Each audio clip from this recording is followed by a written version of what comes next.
क्या आप जानते हैं कि बाली को छिपकर तीर मारने की सजा भगवान श्री राम को ही मिली थी? आपके मन में ख्याल नहीं आया कि भगवान राम ने छिपकर तीर मारा था? देखिए, ये कहानी सिर्फ रामायण तक सीमित नहीं है, बल्कि अगले जन्म द्वापर युग तक पीछा करती है। बाली, जिसे एक ऐसा वरदान मिला था कि जो भी उससे युद्ध करता उसकी आधी शक्ति बाली में समा जाती, इसलिए उसे सामने से हराना असंभव था। इसी कारण परिस्थितियों में धर्म की रक्षा के लिए भगवान श्री राम ने उसे सामने से नहीं बल्कि छिपकर तीर मारा था।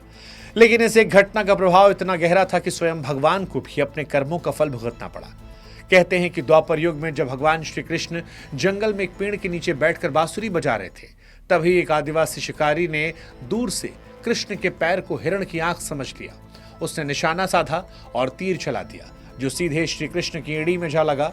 तीर लगते ही वो दौड़ा दौड़ा आया और जैसे ही उसने देखा कि घायल व्यक्ति साधारण मनुष्य नहीं बल्कि स्वयं भगवान श्री कृष्ण है, वो डर से कांप गया।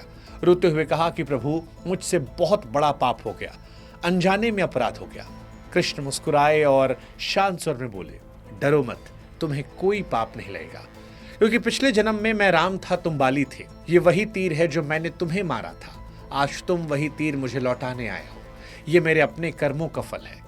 ये कहानी बताती है कि इस ब्रह्मांड में एक ही नियम अटल है, और वो है कर्म का फल, जो किसी को नहीं छोड़ता, चाहे वो राजा हो, महाराजा हो, साधारण मनुष्य हो या स्वयं भगवान श्री कृष्ण हो। इसलिए कर्मों को लेकर सजग रहिएगा और कोई भी दुष्कर्म करने से पहले ये बात याद रखिएगा, कर्मा लौटेगा।